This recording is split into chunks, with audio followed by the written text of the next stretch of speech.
KDOT Airport Facilities Inventory and Needs Assessment Report by Ray Self.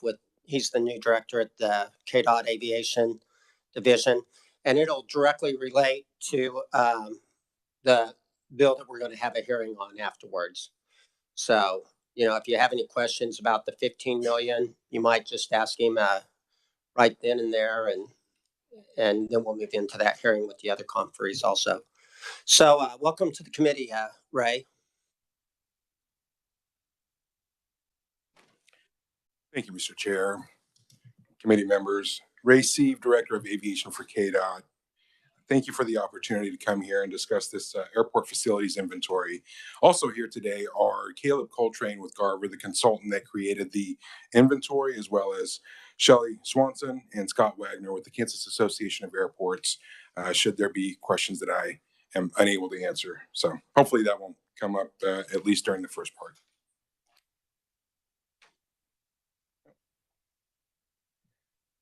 The Kansas Airport System Plan is comprised of 109 public use paved airports, 80 of which are classified on the National Plan of Integrated Airport Systems through the FAA, meaning these 80 airports can receive federal funding for eligible grant projects. The other 29 public use paved airports are non-NAPIAS. They're not classified on the FAA's National Plan of Integrated Airport Systems. They don't meet the requirements to be classified.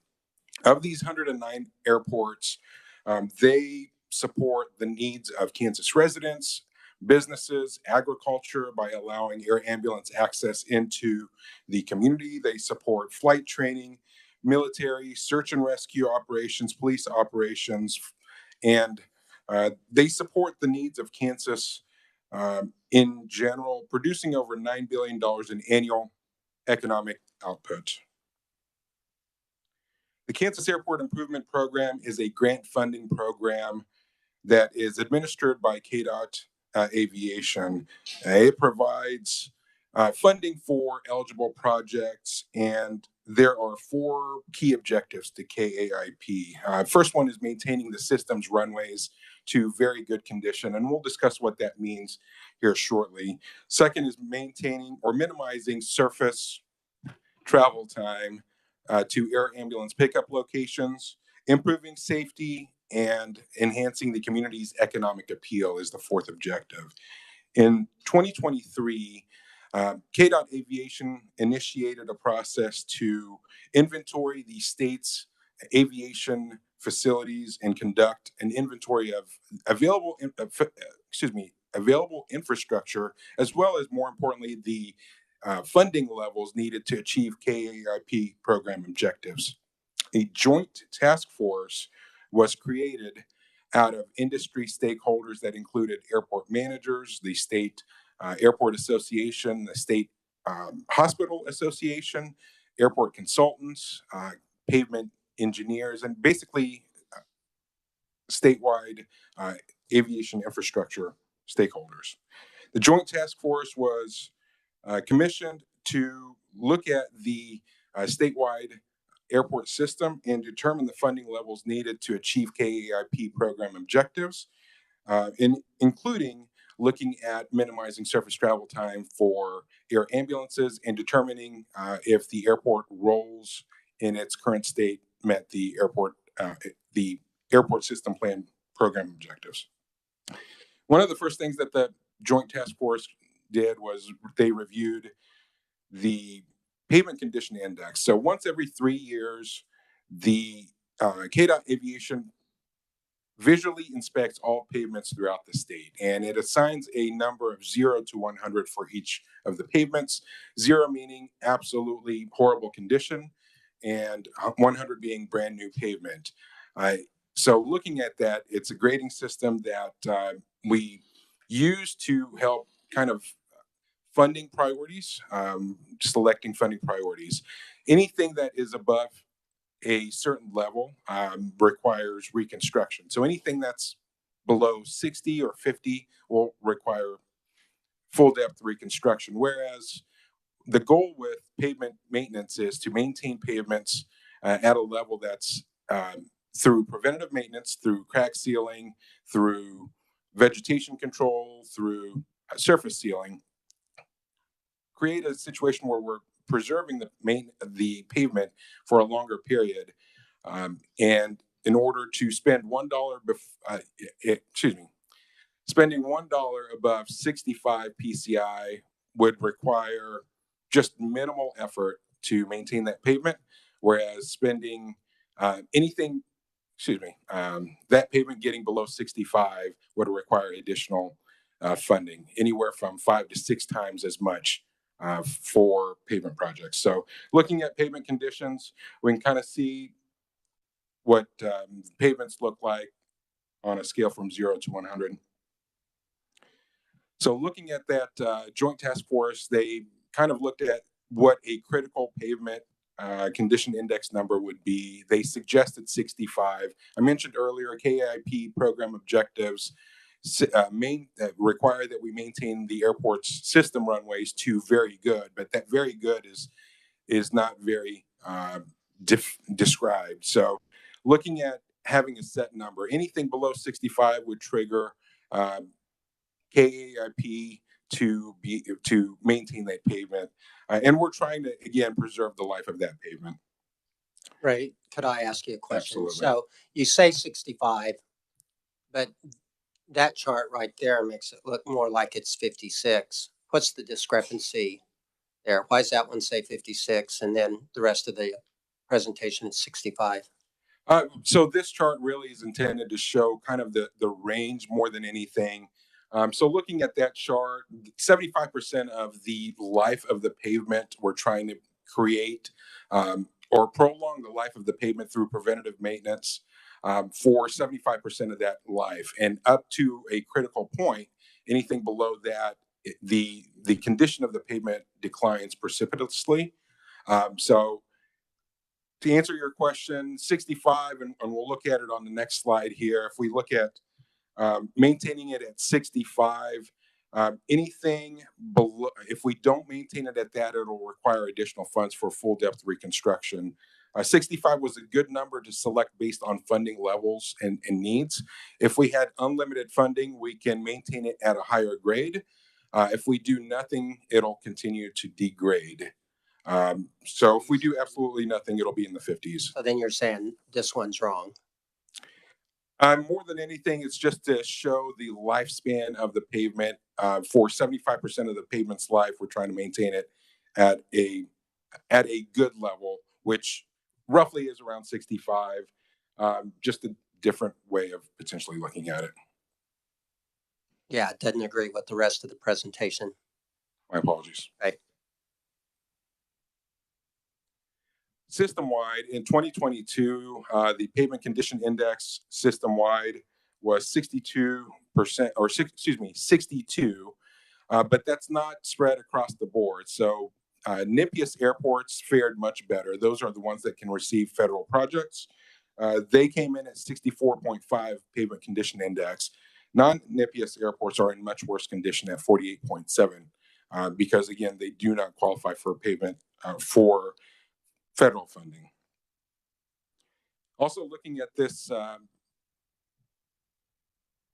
right here, it shows that the Joint Task Force found that if in order to maintain the system's pavements to 65, an additional $33 million funding would be needed between the $5 million statutory minimum that KDOT currently receives and the average funding that the FAA has supplied. So potential shortfall of $33 million annually just to maintain to 65.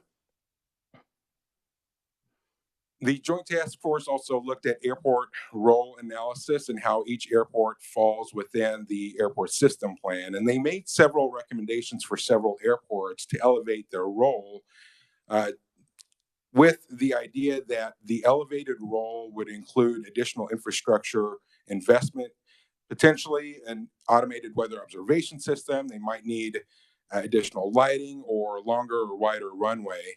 But taking a look at those elevated roles would help those airports meet certain requirements to be able to serve their communities better, especially with air ambulance access. So here's the current air ambulance chart based on current availability, and the purple dots that you see signify a 30-minute drive to an air ambulance pickup location. That's what the coverage map looks like now. With a few changes, we can add definite improvement to that chart, and a few of the other changes of airports that are close to meeting those requirements but needed a little bit of assistance would change the chart to this. So basically going from that to this with a few minor role changes and a few enhancements at some of these selected airports. So KAIP is a program that receives $5 million by statute as minimum through the Eisenhower bipartisan infrastructure program. But the Secretary of Transportation can increase that minimum. And this last year, the Secretary did increase the minimum to 11 million to help address some projects. The projects do go towards KAIP program funding, and they help support those 109 public use airports, both NIPIAS and non-NIPIAS. Just to give you an idea, the program is oversubscribed in fiscal year 2025, which is this recent year that we've looked at. There were 135 applications for projects totaling over $83 million with a $46 million KDOT ask. Now, when this slide was produced, we were still looking at those applications, and we recently selected 58 projects at 37 different airports for a grand total of $14.3 million. The Secretary felt that that was a funding level that we can work with this year. And those projects covered anything from, and the biggest projects were pavement preservation projects, but they were pavement preservation, automated weather observation systems, airport fencing for wildlife, and a couple of fuel farms in there. But items that are meant to address minimum infrastructure at that airport. There are 4 different airport or KAIP categories, including system preservation, modernization, equipment, and planning and design. Each one of those categories has a different funding match associated with it. We can look at the funding match, and basically we ask local sponsors to provide anywhere from 5% to 50% through their local budgets based on the match. Now, they can pledge more, and if they want their project to compete, several have done that in the past. Factors for selection of the projects include safety, system preservation, how the project meets the program objectives, community enhancement, community development enhancement, and also geographic remoteness. So KAIP is not the only funding. I did mention the FA funding sources in the past. Through discretionary and supplemental funding, and through the airport's non-primary entitlement funding, that's funding that's available to every NIPIAS airport. We've received $340 million as a state over the last 10 years. So on average, we've received $34 million per year. Taking a look at what our 10-year needs might be, we have a chart here that shows that, and that shows the $5 million received through KAIP, and as well as the program funding from the FAA, and as well as additional sources. There are bill-related and other federal sources that are not going to be available moving forward. But we certainly show a definite need. Now, there is a long way to go between the $5 million that KAIP receives and the potential funding need, and we're absolutely committed to working with local and state and federal partners to make that shortfall or take care of that shortfall. That's the extent of the presentation. I'd be happy to stand for questions. All right, committee, do we have any questions? Representative White. Thank you, Mr. Chair. Oh, on your page of airport role analysis, would you speak to changing categories from community to business? What is that?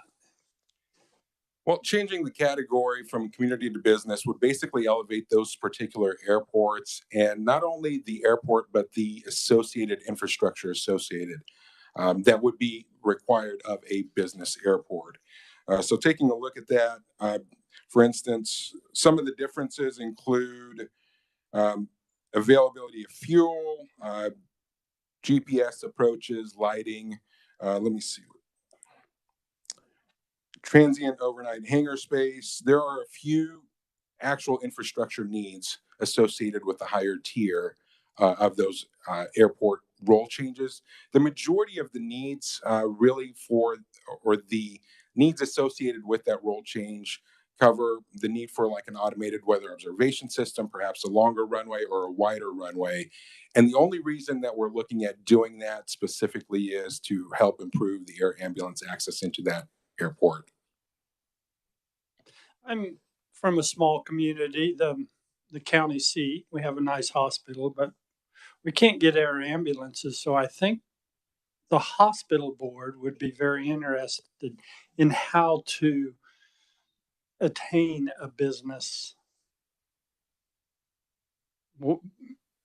status, if you will. Gotcha. And there are, so we looked at system wide what the needs are across the state. We're engaged with the State Hospital Association as well as the State Air Ambulance Association. I have a list of needs just from both of those organizations, and they've targeted specific airports that are close to the needs but need perhaps that automated weather observation system. They've also targeted other airports that are a little bit further away, but they'd still like to access. So I think engaging with the community in general and then with those specific stakeholders is absolutely necessary. And thank you for that answer, and thank you, Mr. Chair. Representative Neely. Thank you, Mr. Chairman. On the PCI index scale, like for example, the poor condition, you said you guys check that every so often, etc. Somebody checking that daily? I mean, if we're looking at something like this, that picture that is there, is somebody checking this daily to ensure that we don't all of a sudden have some gigantic hole and it's 6 months before somebody, you know, I don't know. I'm just curious and everything. Are the actual airports checking this in between what you guys are doing, et cetera? And are they being fixed, or are they waiting for you guys to fix it?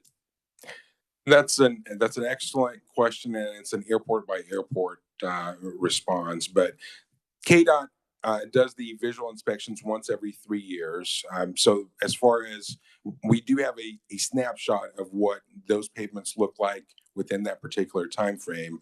Airports and airport sponsors and the operators of that airport are expected to maintain those airports, but pavements do tend to crack over time. You can maintain the pavements through seal coating and crack fill and all that, and you can still have issues that develop over time. So yes, the local community is expected to maintain and inspect, but we do also have that grant funding available to help them with that effort. The goal is to try to catch those pavements before they need full depth reconstruction. So if we can maintain them for 75% of that life of that pavement through seal coating, through vegetation control, through crack filling, that'll help extend the life. So it prolongs the time where a full depth reconstruction would be needed. Just one. So, but I guess my question then would be,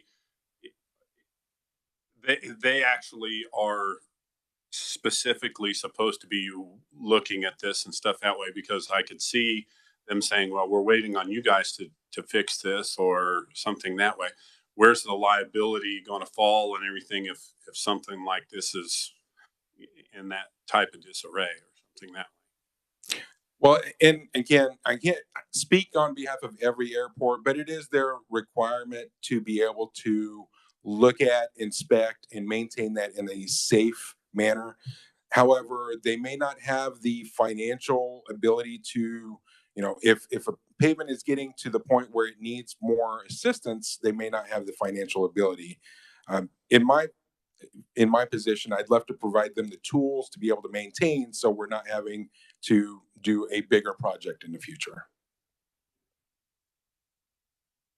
Anybody have a question? Representative Hobson. Thank you, Mr. Chairman. Thank you for your testimony today. Just to follow up with Representative Neely's question, with respect to inspection, is there any partnership between KDOT and possibly the local municipality or counties to help inspect some of these airports? I mean, I know you said it takes every 3 years for KDOT, and maybe because you guys might have some manpower issue per se, but is there any partnership or alliance you guys form with the local municipalities to help with this inspections? Not on the regular. And actually report back to KDOT. I mean, it takes about 3 years, if that's what you said. So, not on the day-to-day activities. I don't think that.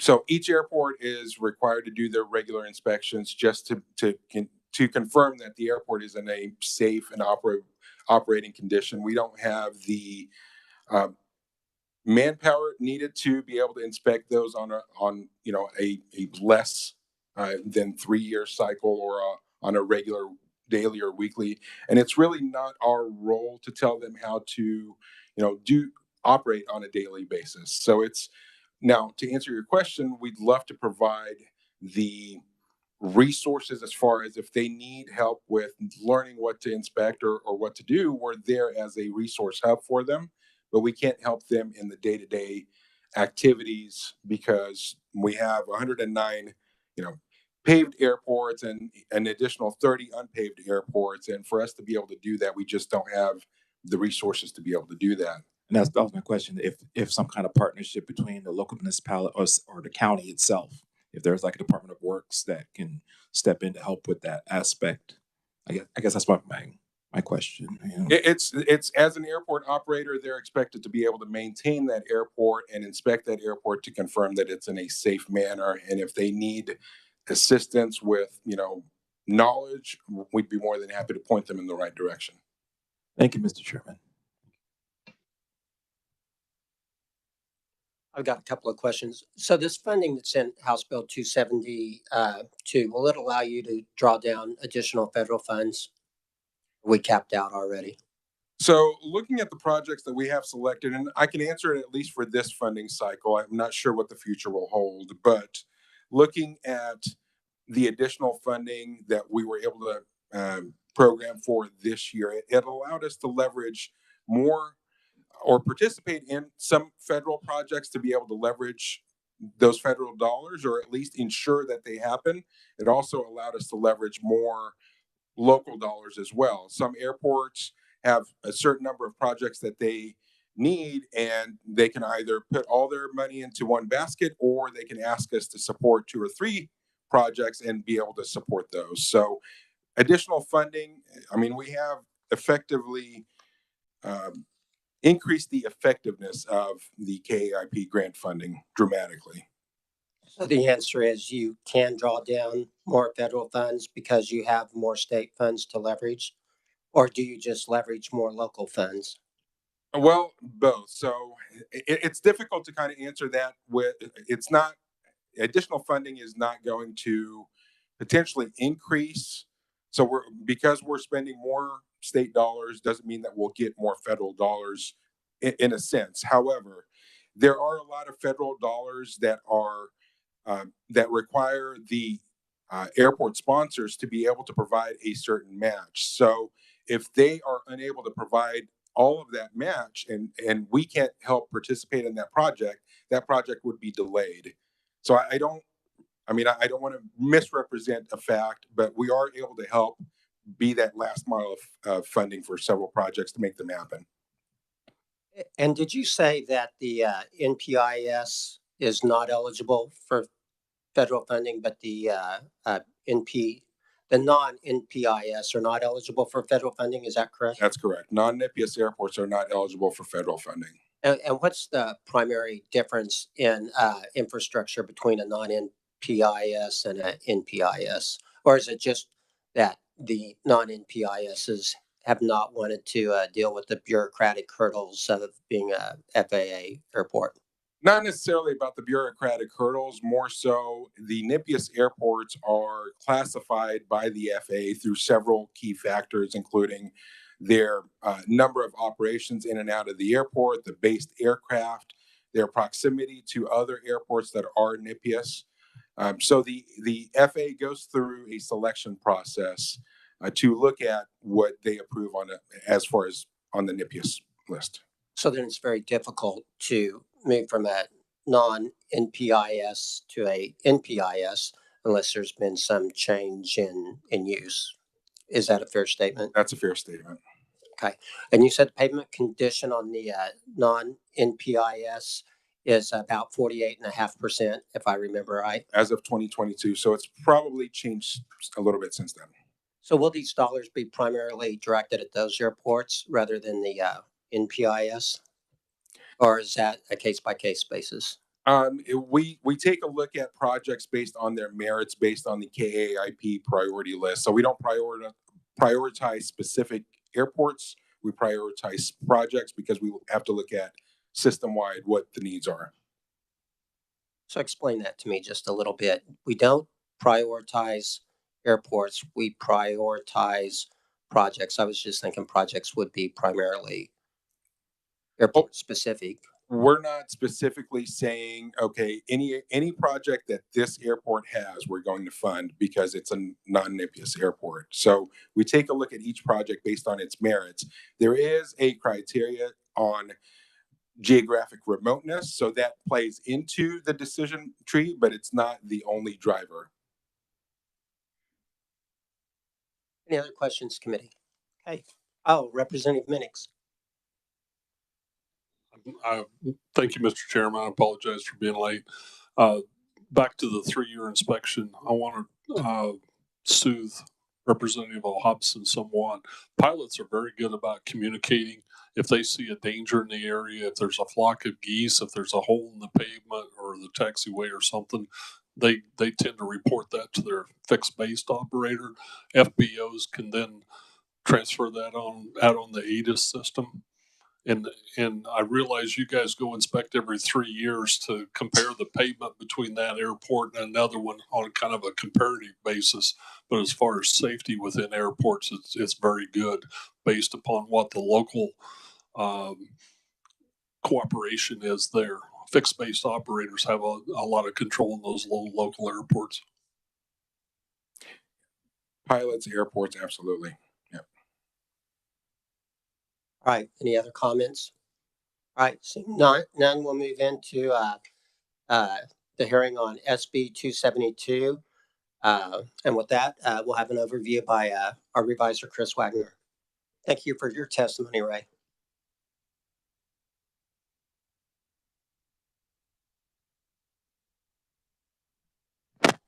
Thank you, Mr. Chairman.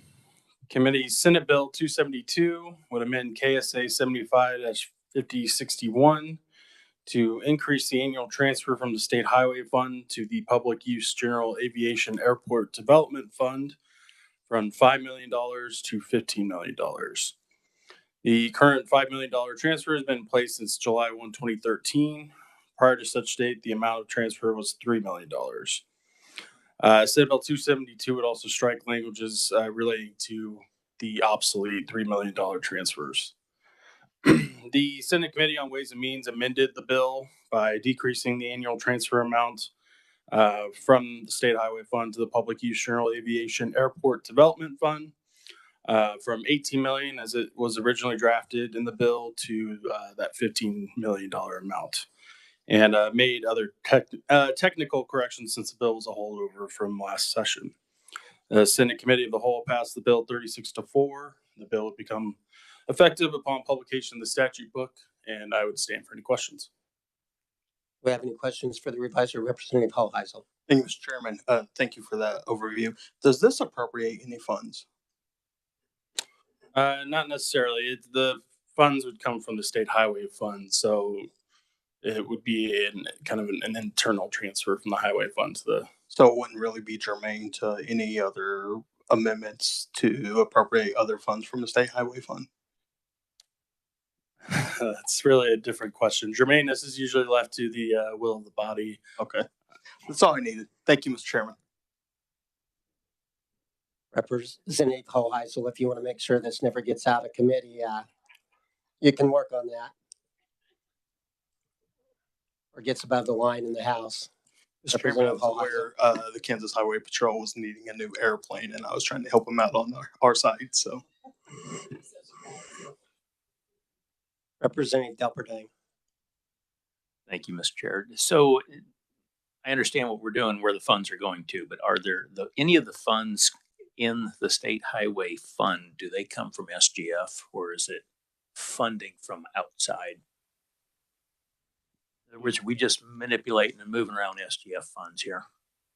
I mean, statewide highway fund, I believe, has some other funds other than SGF as far as federal and other, but SGF is mixed in there with it. correct. I mean, should we not be just moving SGF over to this versus SGF to highway to airport to et cetera? Just a question. Sorry, let me get back to you on that question. I don't want to misspeak on it. So thank you.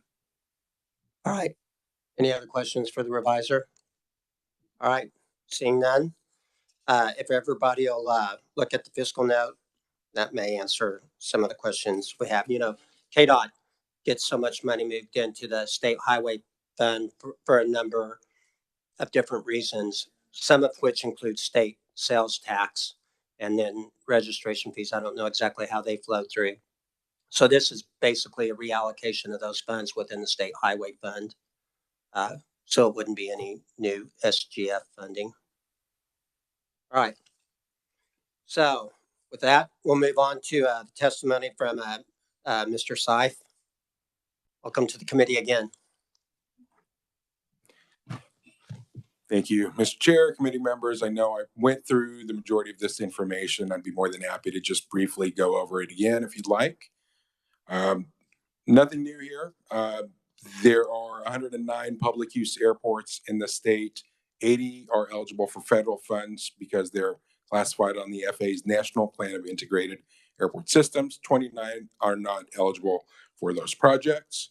KAIP receives a minimum $5 million in funding from the provided by the Eisenhower bipartisan infrastructure plan, and it allows us to have a grant funding project maintaining the airports throughout the system, maintaining the system's runways in good condition, maintaining the safety of the system, improving air ambulance access, and improving the economic appeal. KAIP projects fund very important infrastructure, including pavement preservation at the top. It funds automated weather observation systems. It funds fuel systems. It funds safety fencing projects. KAIP requires anywhere from 5 to 50% on a local match, but local communities can provide a higher match to compete better. In 2023, KDOT initiated a statewide airport facilities inventory and needs assessment. A joint task force of statewide aviation industry stakeholders were commissioned to take a look at the system plan and determine the funding levels needed to achieve KAIP program objectives. The joint task force took a look at the pavement condition index and suggested a pavement condition index of 65. Anything above 65 can be easily maintained through pavement maintenance projects. Anything below 65 would require a full depth reconstruction, which any dollar you spend above 65, you can expect to spend $5 or $6 below 65. The joint task force also looked at roles of certain airports to determine the infrastructure needs and recommended elevating certain airports to improve access for air ambulance. So for safety, they recommended role changes for a few airports to include infrastructure improvements. And I mentioned also the recent funding level. There are $14.3 million that were recently announced for KAIP program for fiscal year 2025, which is what we're currently going to be in July 1st. Of that, we were able to get a project value of $34 million. So that 14.3, the effectiveness of that $14.3 million was stretched to $34 million. We were able to leverage local dollars and state dollars to be able to finalize those projects. Those projects included pavement maintenance projects, rotating beacons, automated weather observation systems, fencing, fuel farm projects. Increasing the minimum transfer from $5 million to $15 million would go a long way to help support airport infrastructure throughout the state. And it would go a long way to support and maintain those pavements for those communities, but it would also go a long way to be able to support the system statewide and be able to leverage local dollars and potentially federal dollars for the last mile of funding. We appreciate the opportunity to provide this testimony in support of Senate Bill 272, and I'd be more than happy to answer questions again if any Questions? Representative Minix. You said that total reconstruction of the road would be multiple times what just resurfacing was. And there's a couple other factors. If you're just resurfacing a runway, it's down for several weeks. And so a community might, and small communities that just have a single runway or a one runway that has two ends to it, I guess, is handicapped severely.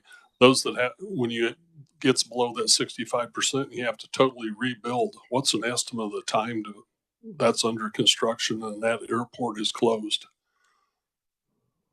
So I can't tell you about averages. I can tell you about my experience. So I previously managed the Augusta Municipal Airport. Augusta is currently undergoing a full depth reconstruction.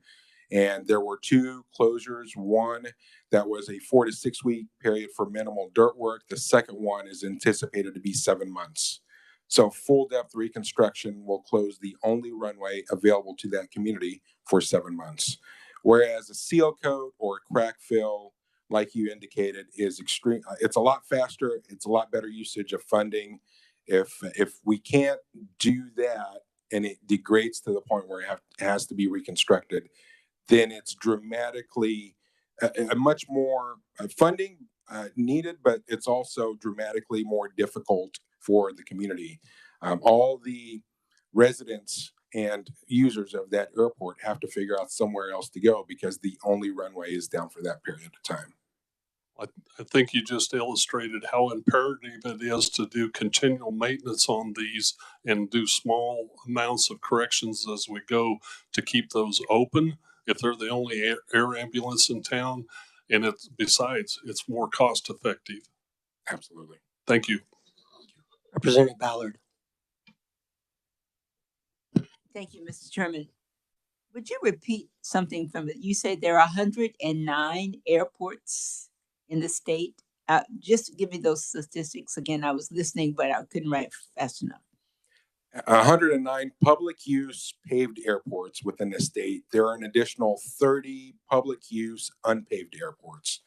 Specifically for this discussion, since we're looking at funding for pavement and those types of projects, 109 public use paved airports.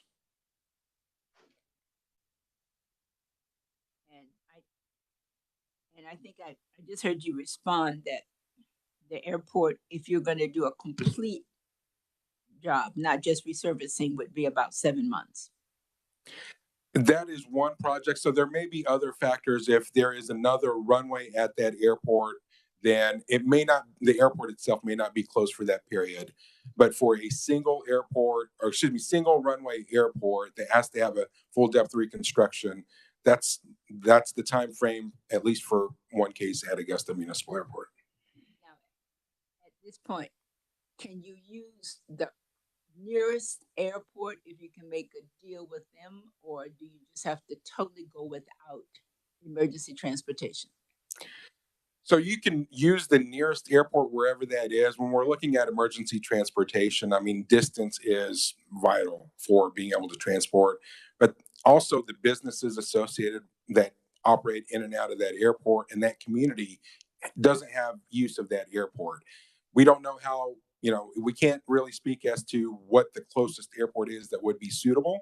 And then that airport would actually have to be able to absorb all that additional traffic. So we try to make sure that those airports stay open if at all possible and try to preserve their infrastructure if at all possible.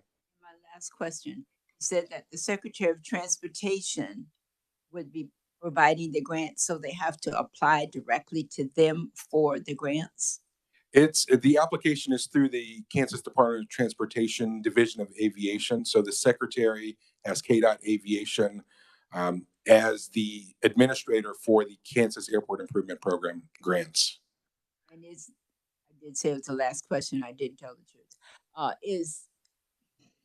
What's the amounts of grants? I don't see that. I mean, they vary according to what it is you want, or does it fit in a specific categories? There's no minimum for the grant amount. There is a maximum depending on the project. The current maximum for any one project is $800,000.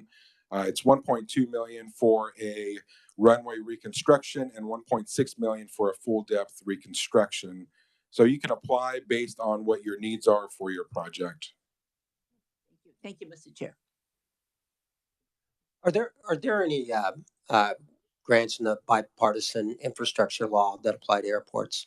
There are, and airports are actually using those, and we're working with our federal partners to make sure that airports are putting in for those grants. They do have them available. And are those the discretionary portion of that bill so that they can apply for Build Kansas funds as part of their local match? So they can apply for the Build Kansas for the final mile for those bill grants. Absolutely. Those grants are that the bill funds are not discretionary as long as they're used.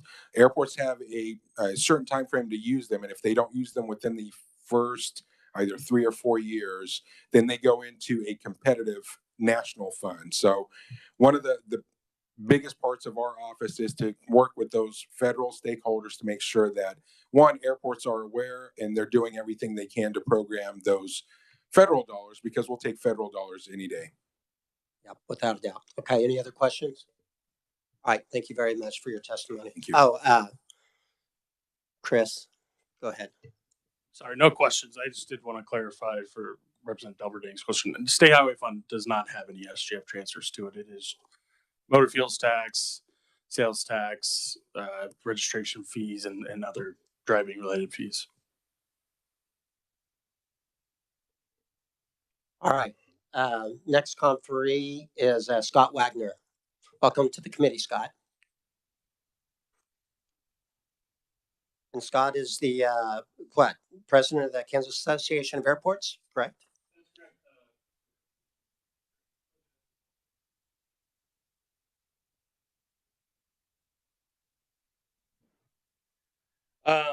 I want to thank you.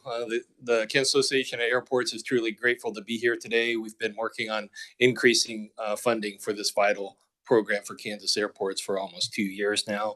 It's great to see Vice Chair Neely here. My airport's in his district, and he's been out there. He knows the condition of certainly my airport. I'm sure he's toured others. And of course, Representative Ballard has been to our airport numerous times, but you need to come back out. We just finished a $1 million renovation of our terminal that we received a grant through the bipartisan infrastructure law. So I need to give you a tour. We are honored to represent the collective interests of the Kansas aviation community.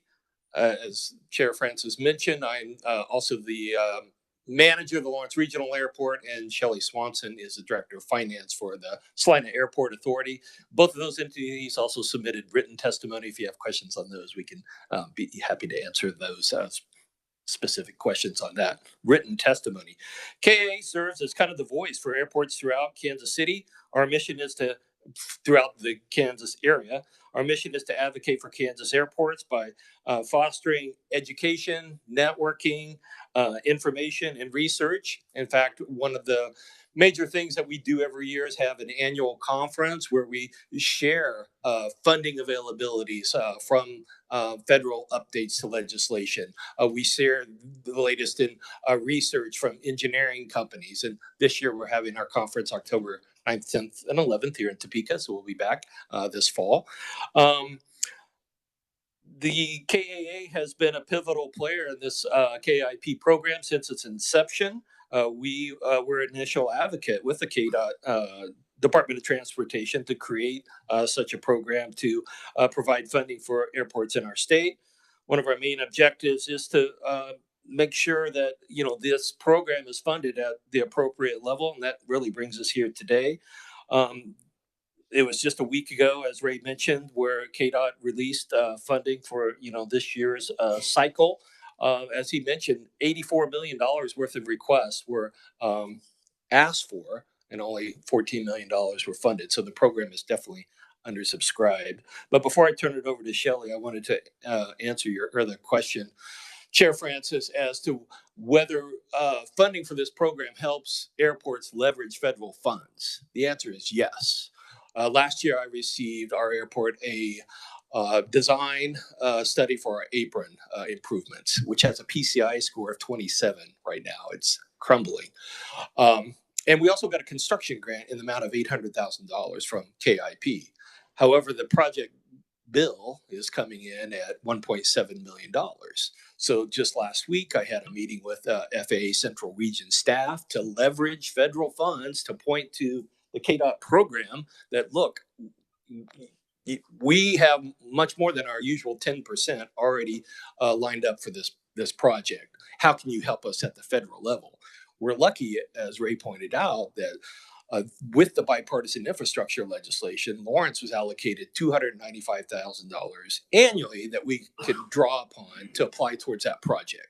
So definitely the answer is yes. Increasing funding with this program will help us leverage federal funds for sure. I'm lucky with my airport, since you had some questions over PCI with this apron project. We did some core samples out on our apron. Luckily, all the subsurface isn't ruined, because we've been searching for funding for that project for years. There's no way we would have let it crumble to that state of affairs. Luckily, with the core samples that came back, we only need a 3-inch mill and overlay to get the project done. So it's still not at that complete reconstruction level yet. But we got lucky, essentially. And I'll turn it over to Shelley now. Thank you. We'll be happy to answer questions at the end. Good afternoon, Mr. Chairman, members of the committee. As my colleague Scott mentioned, I'm Shelley Swanson, Director of Administration for the Salina Airport Authority. I will say that Salina is not eligible for any of these dollars right now because we are a primary commercial service airport. But in my over 25 years of experience in aviation at Salina, we have been eligible previously. So in my role today as a representative and vice president of the Kansas Association of Airports, here to strongly support and request your support of the Senate Bill 272 to increase the funding that is codified right now at $5 million to $15 million on an annual basis. Since 1999, which was the inception of this program, the Kansas Airport Improvement Program, the funding level has only changed one time. So when it started out in 1999, it was at $3 million and continued at that level until 2013, which it was increased from 3 to 5 million. So for over a decade, that transfer from the State Highway Fund to our Kansas airports has just only marginally increased. That $5 million over the course of the last decade, the inflation has eroded that $5 million by no less than 25%. So over the last year and a half, the State Association of Airports, we have been collaborating and working with KDOT. We pulled together representatives from airports across the state to participate and be a voice in the Joint Task Force. And we recognize that going to 15 million is only an incremental bump, but it can make a very significant impact on our airports and projects.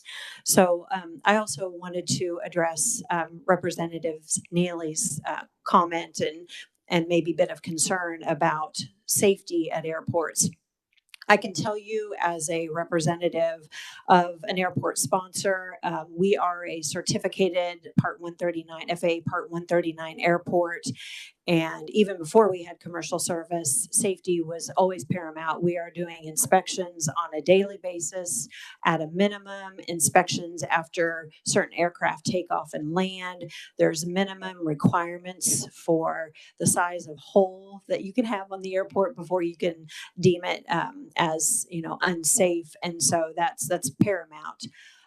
We have a saying in our industry that if you've seen one airport, you've seen one airport. And I think you all have kind of heard that today. There's varying degrees of needs, assessments, capabilities. What we're trying to do is to help these airports that are not primary commercial service airports maintain a level of infrastructure and safety to support this this thriving sector of our economy. As Ray had talked about earlier, $9 billion a year is attributed to airports, and 20 billion is aviation related, second only to agriculture in the state. So on behalf of the Kansas Association of Airports, we appreciate you hearing our testimony today, reading our written testimony, and we would urge your support of this Senate Bill 272. And my colleague and I would be glad to stand for any questions that Mr. Chairman, you or any members of your committee might have today. Representative Neely. Either one of you or any of the ones we've talked about the asphalt. I've noticed on multiple airports the increased fencing, and I'm sure that probably because of the deer laden areas that he's shaking his head. So I think my answer is there. But is that something that the funding can turn around and cover too? Because I know Hutchinson has a horrible problem with it where they're located. And I'm sure where you're at, because I've seen deer in the fields, that it's a problem. That is that something that is being funded well enough to take care of that issue? Because us as hunters, we'd be happy to take care of it too. So.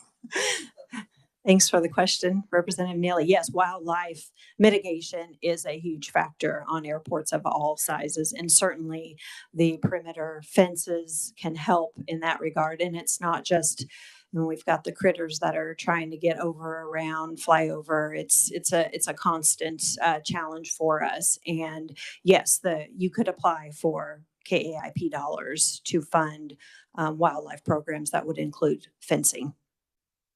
Other questions? Representative Hobson. Thank you, Mr. Chairman. On the subject of asphalt, has any of the airports looked into or considered using rubber asphalt concrete with respect to their runways or their pavements? I'm not sure. I can't You can call answer. a friend if you want to. I was going to say Ray might be able to answer that a little better than I. Thank you for that question. The FAA has very specific pavement material requirements that are tested and put through, multiple phases of testing. And every once in a while, the FAA conducts research in pavement, but you pretty much have to use the pavement that's approved by the FAA. I know we did.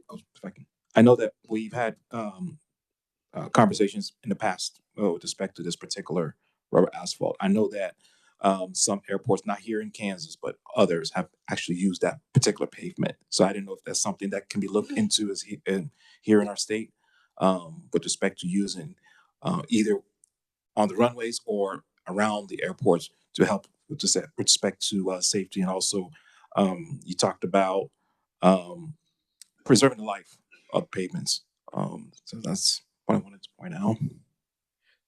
that's something that can definitely be looked at with the FAA. But it's with a lot of these larger projects, they're definitely having to sign off on those projects, and the project has to meet those particular pavement requirements.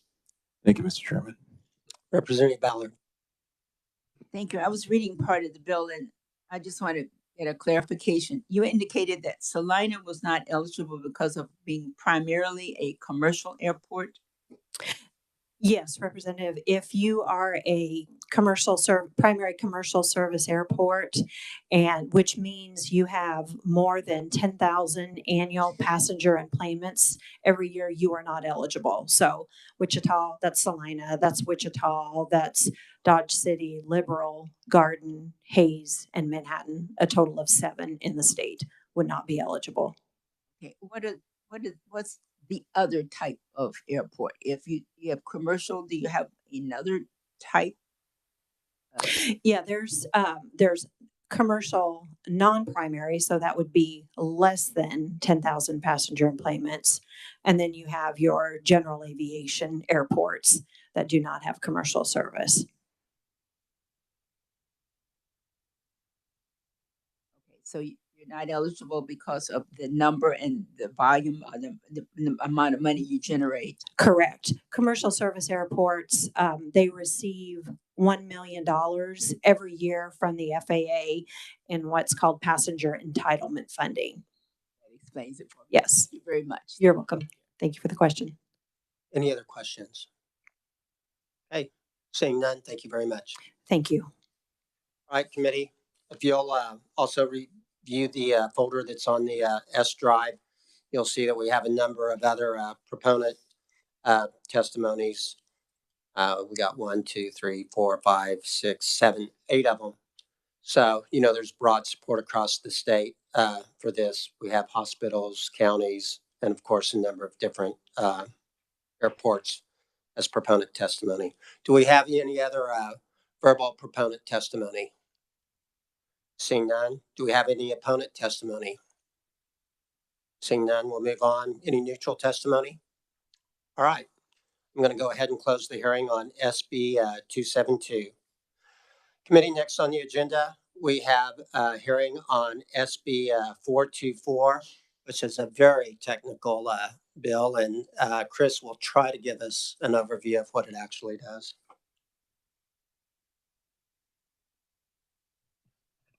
Thank you, Mr. Chairman. I kind of want the committee to shift into thinking about different kinds of planes, not necessarily the ones that fly, but more in a geographical or mathematical sense. Senate Bill 424 establishes the Kansas Plane Coordinate System Act. This act revises the Kansas coordinate system that was established for defining and stating the geographic positions or locations of points on the surface of the earth within the state of Kansas. The bill would specify that the Kansas Plane Coordinate System Act shall not be construed to prohibit the use of other datums and other geodetic reference networks established by a state agency or county, such as the Kansas Regional Coordinate System, system developed and implemented by KDOT and is based upon the North American datum of 1983. The bill also specifies the plane coordinate system shall be named. The Kansas Plane Coordinate System shall be named in any land description on which it is used. And you'll find in the contents of the bill kind of what that system would be is defined in those sections and kind of amended from that previous coordinate system. Senate Committee on Transportation recommended the bill be passed and placed on the consent calendar, where it passed 40-0, and the bill will become effective upon publication in the statute book. I'd be happy to try and answer any questions you have. Any questions? Okay, seeing none, thank you very much. If you'll notice, the fiscal note says there's no fiscal note. And then I think we're going to go a little bit out of order, at least for the agenda, because my understanding is the expertise on this is Bill Haverkamp. Is Bill here? Yes, Bill is a professional surveyor with the Kansas Society of Land Surveyors. So I know he's probably much more prepared to ask any technical questions we might have. Welcome to the committee, Bill.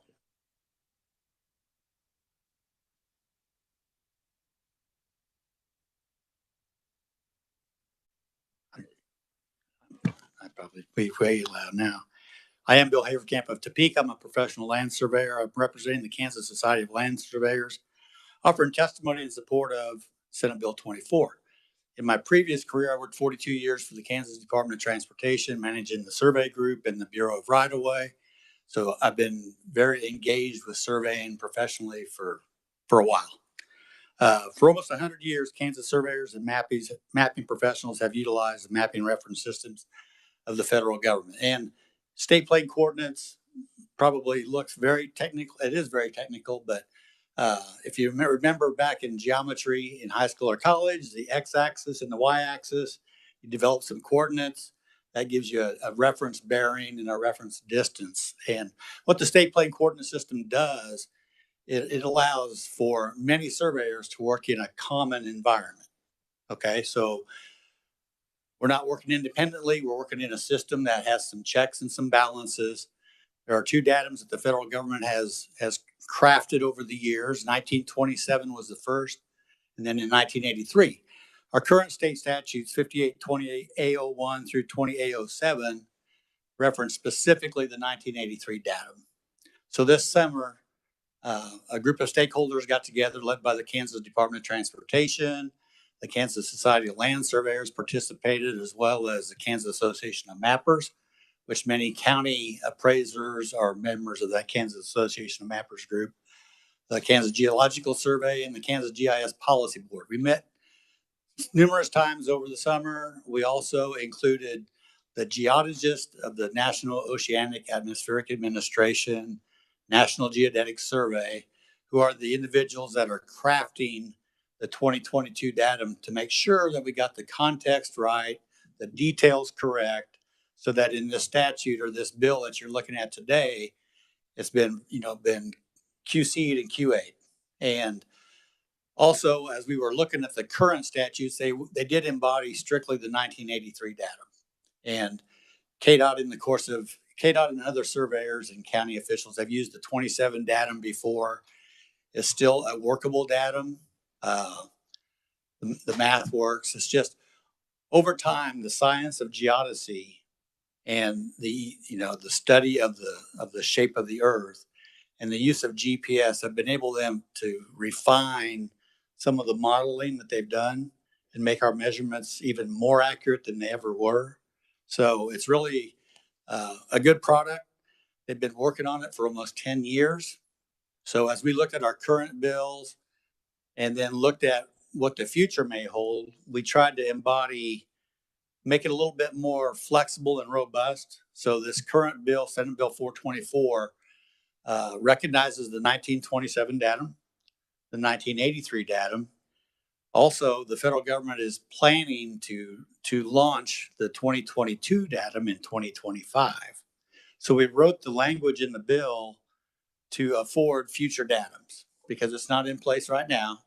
They expect it to be in place, but it's a well-rounded effort, we think, by all the stakeholders to come up with a bill that'll give some guidance and align state statutes with the federal reference systems that are published.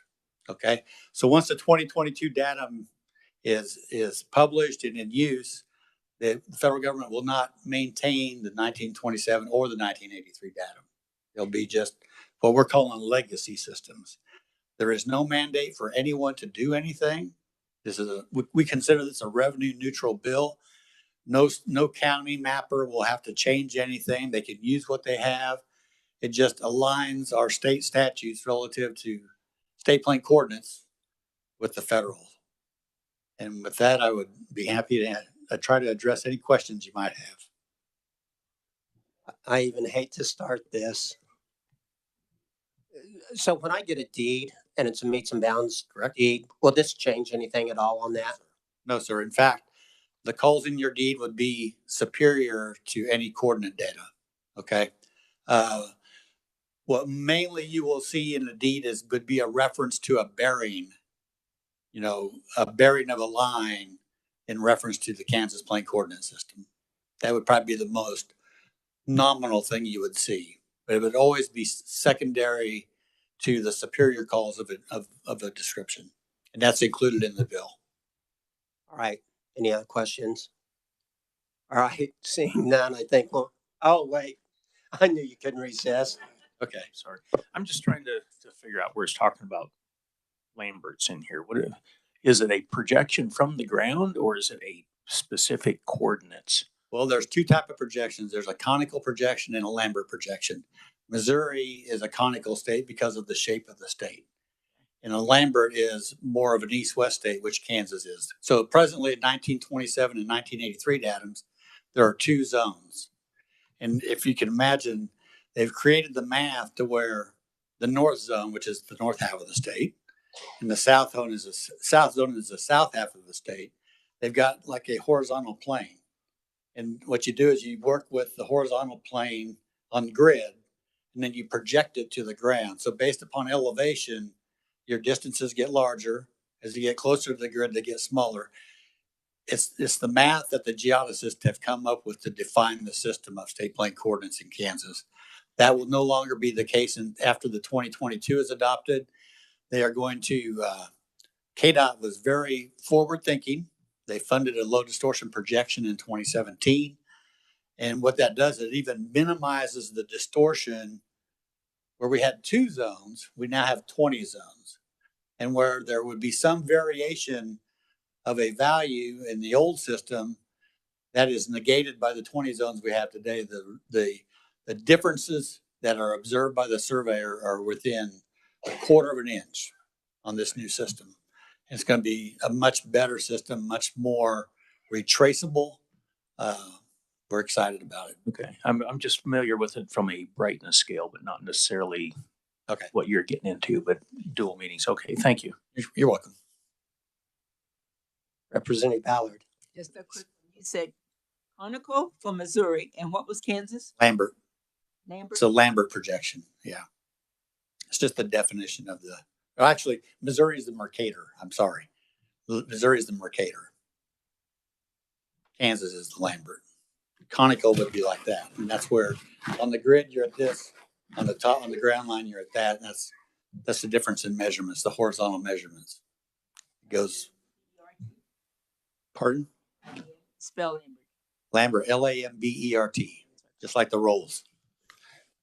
All right. Any other questions? All right. Seeing none, we'll move on to the next testimony from Catherine with KDOT. Welcome to the committee, Catherine. Or do you want to be considered written now? Thank you, Mr. Chairman. I would also like to thank you for letting the subject matter expert go first, as I think his survey knowledge exceeds my own.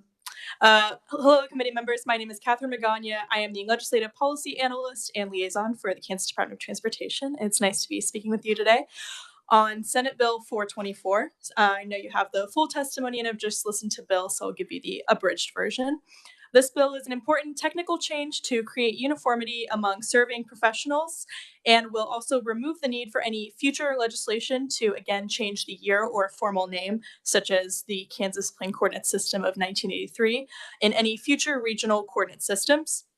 As Bill said, this was proposed with a statewide stakeholder group, including some key coordinating players, as well as staff from the federal government, including the National Geodetic Survey and National Oceanographic Atmospheric Administration.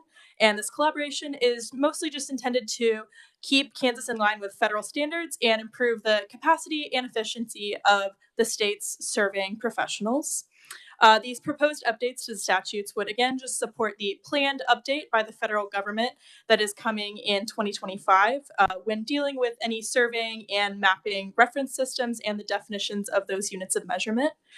This update will just allow for, again, more uniform surveying and mapping reference systems for both private and public partners that don't rely on any independent mapping projections by surveying professionals in the state of Kansas. Since it has been 40 years since the last time a new basis system for mapping was implemented, I think it's high time that we have this bill, as it would not only provide the necessary update for the current system, but it would also further account for the implementation of future mapping basis or adjustments, creating the need for no further legislation. Finally, on behalf of KDOT, this would for the agency, it would create no necessary budget increases, as it can be implemented with within KDOT's existing budget and limits. I thank you for the opportunity to provide testimony and can answer any questions at the appropriate time. Questions for Catherine? Okay. Seeing none, thank you very much. All right, we're going to close the hearing on SB 424. And committee, since we're running out of time, we've got 3 bills on here for possible action today. We're going to go out of order a little bit. The first one that I want to start working on is SB 399. And Chris, could you give us an overview? Sure. Thank you, Mr. Chairman. Committee Senate Bill 399 amends the Vehicle Dealers and Manufacturers Licensing Act to move the date when certain monthly reports, including reports for vehicle sales or transfers of vehicle dealers, and certain reports from salvage vehicle dealers, vehicle crushers, vehicle recyclers, and others listing vehicles for which the major component part containing the VIN or engine number, if manufactured prior to 1981, has been disposed of or sold. So the bill just changed the date when those reports are due to the Division of Vehicles from the current 20th day of the month to the 25th day of the month.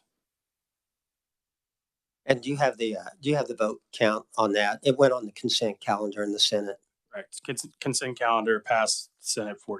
All right. Does anybody have any questions for the revisor? I would like to try to put this on the consent calendar. We're going to run out of time on some of these things, and we'll see if it works or not. So is there a motion regarding this bill? Representative Neely? Thank you, Mr. Chair. I move that we pass 399 out favorably for passage on the consent calendar. Motion is by Representative Neely. Second is by Representative Ballard. Is there any discussion? Seeing none, would you close? I close. Okay. All those in favor of passing out Senate Bill 399 favorably and putting it on the consent calendar, signify by saying aye. Aye. All those opposed say no. Motion carries. All right, the next bill that I would like to bring up is Senate Bill 410. It's designating a portion of Highway 69 as Ken Brock Memorial Highway and a section of Highway 81 as the Merle Miller Memorial Highway. Chris, now do you want to give us an overview that says the same thing? Yeah, I can do that. Thank you, Mr. Chairman. As was said, Senate Bill 410 designates a portion of U.S. Highway 69 in Bourbon and Crawford counties as the Ken W. Brock Memorial Highway, and a portion of U.S. 81 Highway is the Merle Miller Memorial Highway. The highways, Section 3 would change a currently named highway, not change it, but just redesignate a portion of US 81 that was already named as the Frank Carlson Memorial Highway to designate the Merle Miller Memorial Highway. Again, highways signs will not be placed until 150% of the cost for the signs for the placement and future maintenance is provided to the Secretary of Transportation. The bill passed 40-0 by the Senate Committee of the Whole. Are there any questions for the revisor? All right, committee, again, in the interest of having conferenceable bills so that we can get some of the stuff we need out of the Senate that's not going to get through the process, and also to free up the calendar in the House, I would like to put the contents of 2799 in this. And if you remember, 2799 was the bill that took a portion of the American Legion Highway and renamed it as the First Responders Highway. Would you like to confirm that? And Chris? Yeah, that's correct. It's U.S. Highway 281, which is named as the American Legion Highway from Nebraska to Oklahoma. Would take a portion of that in Russell County and name it as the First Responders Memorial Highway. Yeah, I think this will just make it a lot easier for us to get it out. And then also we can get something in conference to get some of our bills that aren't going to make it above the line in the Senate. So can I get a motion on the contents of 2799, an amendment?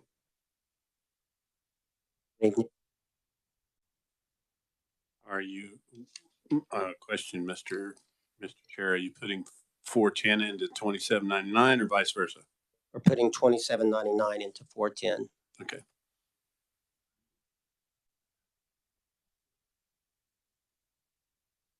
I need a motion for the amendment, an amendment to put the contents of 2799 into 410.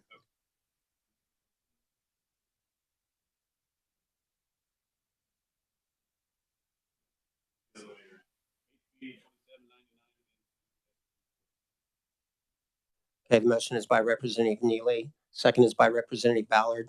Does everybody understand what we're doing here and why we're doing it? All right. Is there any discussion on the amendment? If not, would you like to close on your amendment? Okay, all those in favor of amending the contents of 2799 into SB 410 signify by saying aye. All those opposed, no. Motion carries. All right, now, is there any other discussion on the bill? If not, we need a motion to approve 410. Representative Collins, you make the motion to approve 410 favorably as amended. Okay, and a second by Representative Hobson. Okay, any further discussion? If not, would you like to close? I close on my motion. Okay, all those in favor of the motion signify by saying aye. All those opposed, no. Motion carries. All right, we may get through this to get all of these done today. The next bill I would like to take up is SB 359. And if you guys remember, that's the license plate bill for the Chiefs, the Sedgwick County Zoo, the Kansas City Royals, and the Kansas City Current. And the Wichita, yeah, I said the Sedgwick County Zoo. If you'll remember, we had testimony from the Topeka Zoo as part of this. And so I have an amendment for this regarding the Topeka Zoo. Could you share the amendment, Chris?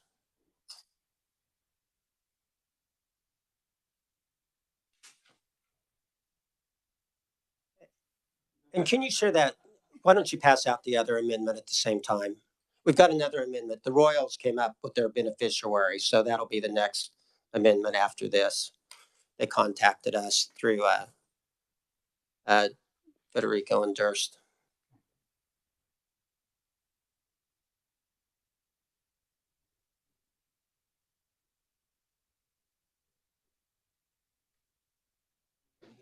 Yes, it's SB 359.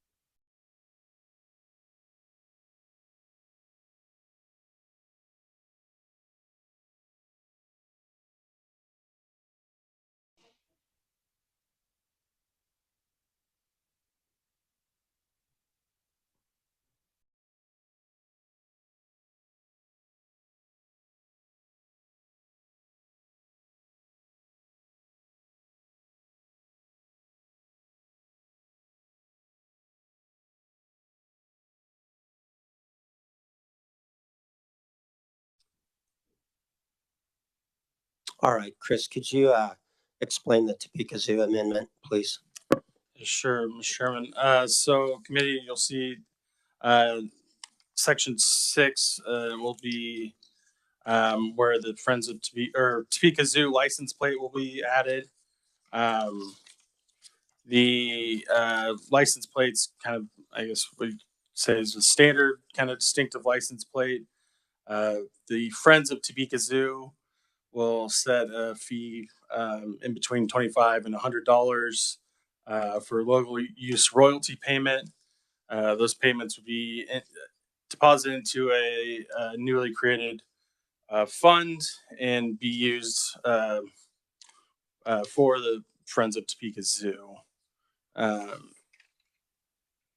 It's pretty similar to all the rest of the license plates in the bill. I'd be happy to answer any questions. We have any questions for the revisor on the Topeka Zoo? And actually, I don't want to get ahead of myself. Representative Weigel, would you like to make the motion to amend the Topeka Zoo into this? I'll make that motion. Okay, do we have a second? I second the Fred Patton moment. That's an inside joke. Okay. Is there any discussion on the amendment? Okay, seeing none, would you like to close? I'll close. Okay, all those in favor of the Fred Patton amendment signify by saying aye. All those opposed, no. Motion carries. All right, the next amendment that I have, like I mentioned earlier, in conversations with the Royals, we've got contact information for Amy Gale, Senior Director of Community Impact for the Kansas City Royals. They have requested that the Kansas City Royals Foundation be their beneficiary on this bill. Chris, do you want to add anything to that explanation?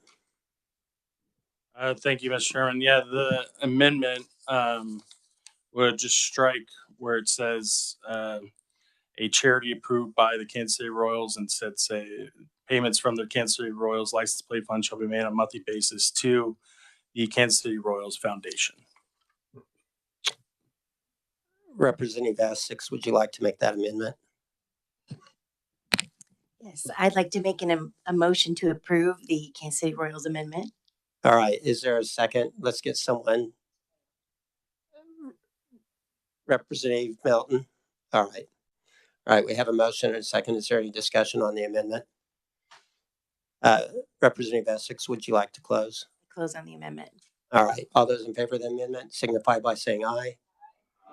All those opposed, no. Motion carries. And with that, now we need an amendment from somebody, probably from Kansas City, to approve this package favorably. Representative Essex. I would like to make a motion to approve SB 359 to pass out as amended favorably. All right, let's get a second by someone from Kansas City. Representative Hoy. All right. All right, is there any further discussion on the amendment? Representative Essex, would you like to close? I close. All right, all those in favor of the motion signify by saying aye. Aye. All opposed, no. Motion carries. All right, committee. Mr. Chair, may I please have my vote recorded as an aye? All right. Okay, does anybody else want their aye vote recorded? Essex, Hoy, Melton, Hobson. Yeah, he's a big Chiefs fan. Okay, all right. Committee, that's all we have today. Thank you very much for working through all of this today and keeping us on schedule. I want to make sure everybody knows what we have planned for tomorrow. We're going to have a presentation by the Drive to Zero coalition on traffic facilities or traffic fatalities. It says facilities on my agenda, but it's fatalities in Kansas. And then also the Highway Patrol is going to be here. They've asked to give us a presentation on excessive speed. So be prepared to do that. You know, the Colonel, this is a priority on his part. And as part of that discussion with him, Meg, do you remember that bill number? There was an excessive speed bill, 476. I'm going to have copies of the bill for you guys and also the sub note. You know, I hope as part of our conversation with him, people that have concerns with that bill can say what they don't like about it. You know, I do think we have a problem with excessive speed in this state, but I do believe that as much as possible, you know, I don't necessarily think bigger fines are necessarily the answer to improve enforcement. But I hope that some of you that have concerns about the bill that was in the Senate can talk to them so that they can find a path forward. We'll also have a hearing if we have time on that. Do you remember the CDL military even exchange bill that we passed? We're going to pass that out in the House also because we got this problem about them possibly passing in the night and neither one of them getting out. And as part of that, we'll probably, when we work it, I want to try to amend that alcohol and drug clearinghouse portion that made it out. It hasn't made it anywhere in the Senate yet either. And then also, if everybody feels comfortable about that bill that we had today about the planes and the everything else that we planes. Yeah, I mean the geographic position planes. We'll try to get that on the consent calendar too. I'm worried about some of those consent calendar bills getting drawn off the last day and then not having time to get through the system. So just so you guys have a clue what the game plan is tomorrow. I hear it may be a late day tomorrow too on the floor. So if we don't get to it, we'll just push things on back. So if there's nothing else for the committee, we're adjourned. Thank you.